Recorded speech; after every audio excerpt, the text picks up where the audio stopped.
বড় ধরনের ধরা খেল বিএনপি। জুলাই সনদ ও গণভোট ইস্যু নিয়ে বিএনপি জামাতের রাজনৈতিক উত্তপ্ত পরিস্থিতির মধ্যে ড মোহাম্মদ ইউনূস যেন দাবা খেলায় এক কঠিন চাল দিলেন। বিএনপি সহ সব দলকেই খুশি রেখেছেন তিনি। তবে খুশির মধ্যে সবচেয়ে বেশি ধরা খেয়েছে বিএনপি। দলটির চাওয়া অনুযায়ী জাতীয় সংসদ নির্বাচনের দিনই হবে গণভোট। এই পর্যন্ত ঠিক আছে, কিন্তু তার বিপরীতে সাংবিধানিক আদেশ হচ্ছে পার্লামেন্টের প্রথম কাজ হবে সংস্কার পরিষদ হিসেবে অর্থাৎ গণপরিষদ গঠন করা, যেখানে প্রশ্ন 4টি হলেও ভোট হবে একটি, অর্থাৎ হ্যাঁ বললে 4টি প্রশ্নই হ্যাঁ বলে গণ্য হবে, আর না বললে সবগুলো না বলেই গণ্য হবে। অর্থাৎ আপনি গণভোটের 4টি প্রশ্নের মধ্যে 2টি মানবেন আর 2টি মানবেন না, অথবা একটি মানবেন আর 3টি মানবেন না, এমনটি করার কোনো সুযোগ নেই। এদিকে জামাতে ইসলামী সহ 8 দল যদি গণভোট একই দিনের বিষয়টি মেনেও নেয়, তবুও বিএনপি এখন কঠিন এক বেড়াজালে পড়েছেন।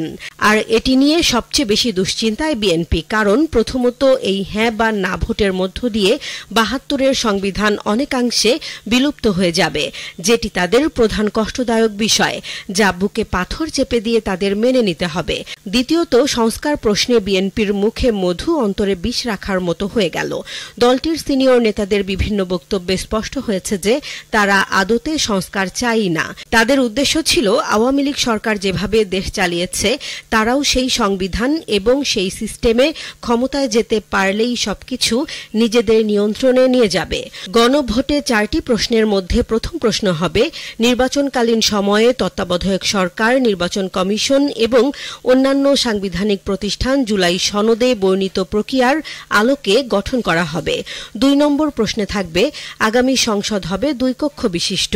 জাতীয় সংসদ নির্বাচনের দলগুলোর প্রাপ্ত ভোটের অনুপাতে 100 জন সদস্য বিশিষ্ট একটি উচ্চকক্ষ গঠিত হবে এবং সংবিধান সংশোধন করতে হলে উচ্চকক্ষের সংখ্যাগরিষ্ঠ সদস্যের অনুমোদন দরকার হবে। 3 নম্বর প্রশ্নে থাকবে সংসদের নারী প্রতিনিধি বৃদ্ধি, বিরোধী দল থেকে ডেপুটি স্পিকার ও সংসদীয় কমিটির সভাপতি নির্বাচন, প্রধানমন্ত্রীর মেয়াদ সীমিতকরণ, রাষ্ট্রপতির ক্ষমতা বৃদ্ধি, মৌলিক অধিকার সম্প্রসারণ, বিচার বিভাগের স্বাধীনতা ও স্থানীয় সরকার সহ বিভিন্ন বিষয়ে যে 30টি প্রস্তাবে জুলাই জাতীয় সনদে দলগুলোর ঐক্যমত্য হয়েছে সেগুলো বাস্তবায়নে আগামী নির্বাচনে বিজয়ী দলগুলো বাধ্য থাকবে।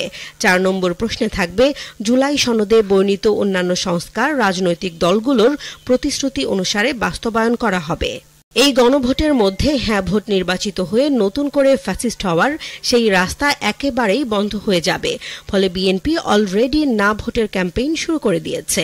অর্থাৎ এখন সবকিছু হ্যাঁ জয় হওয়ার ওপর নির্ভর করছে বিএনপি নতুন ফ্যাসিস্ট হয়ে উঠতে পারবে কিনা। প্রিয় দর্শক, আপনি কি হ্যাঁ ভোটের পক্ষে নাকি না ভোটের? হ্যাঁ বা না লিখে জানাতে পারেন কমেন্টে।